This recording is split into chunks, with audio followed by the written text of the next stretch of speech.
वह एक सर्द रात थी। विजय अपने गांव से दूर शहर के एक पुराने खंडहरनुमा मकान में ठहरा हुआ था। वह एक शोधकर्ता था और अपने अगले प्रोजेक्ट के लिए एकांत स्थान की तलाश में था।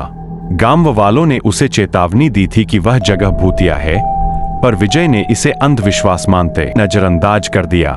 रात का समय था।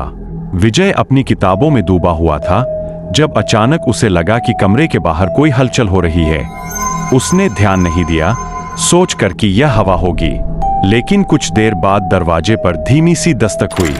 विजय चौंक उठा। उसने घड़ी देखी। रात के ठीक 12 बजे थे। उसने हिम्मत जुटाकर दरवाजा खोला, लेकिन बाहर कोई नहीं था।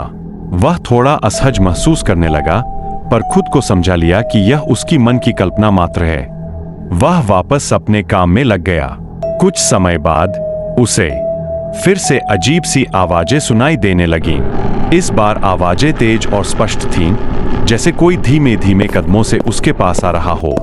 विजय का दिल जोर से धड़कने लगा। वह उठा और कमरे की सारी लाइटें जला दीं, पर बाहर झांकने की उसकी हिम्मत नहीं हुई। अचानक कमरे की खिड़की जोर से खुल गई और ठंडी हवा का तेज झोंका अंदर आया। विजय कांप उठा। उसने खिड़की बंद करने की कोशिश की, लेकिन जैसे ही उसने खिड़की के पास कदम रखा, उसे लगा कि खिड़की के पार कोई खड़ा है। घबराहट में उसने खिड़की से झांककर देखा, एक काले कपड़े में लिपटी परछाई उसकी ओर देख रही थी। उसकी आंखें जलती हुई अंगारों जैसी थीं। विजय चीखता हुआ पीछे हट गया और फर्श पर गिर पड़ा। तभी वह परछाई कमरे के अंदर आ गई। वह धीरे धीरे विजय के पास आई। उसकी सांसें तेज हो गईं। उसने दरवाजे की तरफ भागने की कोशिश की, लेकिन उसके पैर जैसे जमीन से चिपक गए थे। वह परछाई अब उसके बिल्कुल सामने खड़ी थी। विजय ने डर के मारे आंखें बंद कर लीं। अगली सुबह गांव वालों ने मकान का दरवाजा खोला तो विजय बेहोश पड़ा था।